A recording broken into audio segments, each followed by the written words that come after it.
Nowadays, war is no longer about taking up weapons, but also about destroying the enemy country's economy. Hi, welcome to the Self Up. This time, I want to talk about the war between Russia and Ukraine. We are all watching the development of this war. I am not talking about the war, but about the economy. Over the past few years, the Russian government has been building up the country's economy to defend itself against economic sanctions that may be imposed by Western governments. Russia has at least $640 billion of cash reserves in the form of foreign debt securities, cash and gold. This strategy is often known as Russia's fortress economy. But can Russia survive the onslaught of economic sanctions imposed by the United States and its allies? The situation between Russia and Ukraine is moving very fast. Within a few days, the Russian army had entered the Ukrainian capital. Civilians were victimized to the point of death. The decision taken by Russia then led the United States and its allies to impose several economic sanctions on Russia and also businesses from the closest circle of Russian President Vladimir Putin. The economic sanctions taken can take various forms ranging from economic sanctions on Russian banks, access to the latest technology, and so on. But all of this has been anticipated by Russia. In 2014, when Russia first invaded Ukraine, the Russian economy was under severe pressure, the result of economic sanctions imposed by the United States and its allies. This made Putin very upset, and he is trying to prevent the same thing from happening again. Perhaps before we talk further, we should first understand economic sanctions. Interestingly, economic sanctions are very effective if they are just a bluff.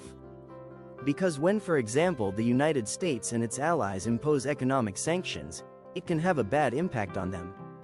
For example, when Russia is given economic sanctions, of course Russia can also give the same economic sanctions to the United States and its allies. The retaliation will certainly harm all parties, not only those who are sanctioned, but also those who give sanctions, because we are all part of the global economy. The ideal scenario is that the economic sanctions are just a bluff and hope that the sanctioned party undoes its intentions. But of course, life is not always ideal. Perhaps after weighing up the costs and benefits, Putin decided to invade Ukraine anyway. So, the economic sanctions imposed by the United States and its allies aim to punish Russia's decision and hope that Putin will change his mind. One of the economic sanctions is aimed at Russia's major banks. As an illustration, the four largest state-owned banks in Russia own a total of 55% of the country's assets. These four banks are like having half the money in Russia. So, the economic pressure exerted on these banks will have a significant impact. These banks are then subject to sanctions such as asset blocking or bookkeeping. In addition, the United States imposed additional sanctions on the Russian central bank and its various sources of wealth. So, the United States blocked all transactions of American citizens related to the Russian central bank, the Russian Ministry of Finance, and so on. This could certainly lead to high inflation in Russia. The impact of this deflection turned out to be very dangerous. Because it's like putting the Russian government on the same list as mafia cartels, terrorism, and so on.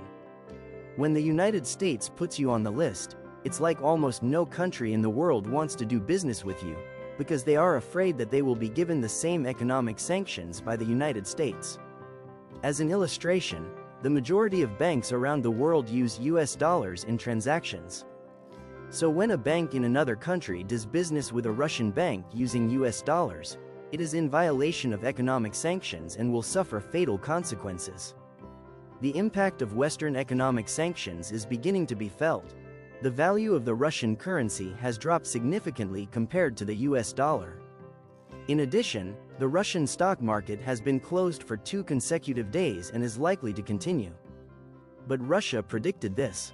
Over the past few years, it has built an economic fortress to survive the conditions it is currently experiencing. First, it has set up money reserves in various foreign currencies that it can draw on whenever it wants, certainly not in US allied countries. The total money reserves held are at least $640 billion in the form of foreign debt securities, cash, and gold. But of course that amount is not enough. Second, Russia has cooperated with China to deal with the economic sanctions imposed on major Russian banks. When several major Russian banks were cut off from SWIFT, the messaging network that connects the world's money, they were virtually excluded from global trade. To give you an idea, the world's major banks use the SWIFT network to communicate with each other when transferring money to other countries. Well, maybe the alternative that Russia will use is the financial system network owned by China.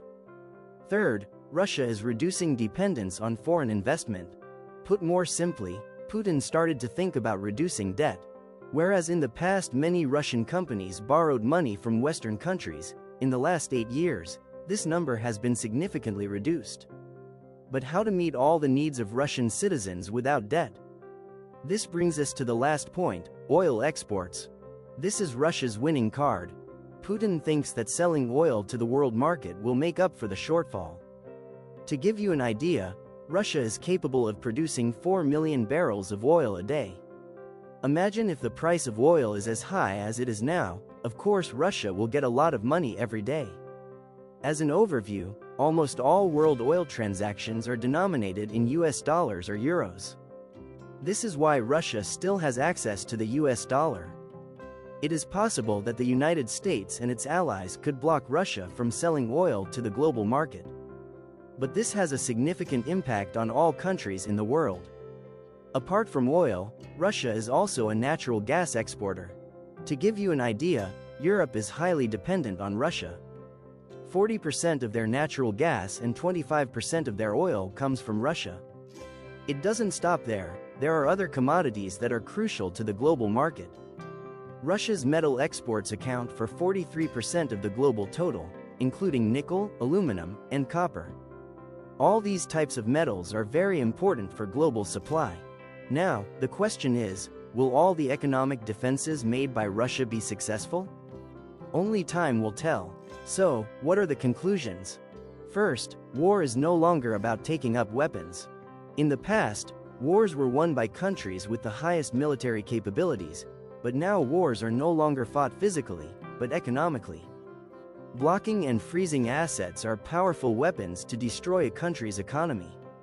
Second, don't be too dependent on other countries. This is indeed a dilemma. On the one hand, we are part of world trade, but on the other hand, a country must be independent and reduce its dependence on foreign countries. Imagine if the fate of a country is determined by other countries.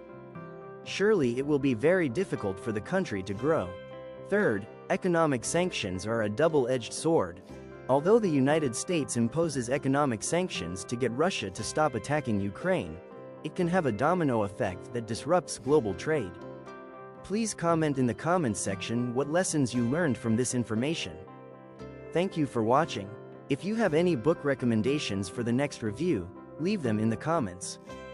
Don't forget to subscribe and hit the notification bell so you don't miss any new videos from Self Up. See you next time.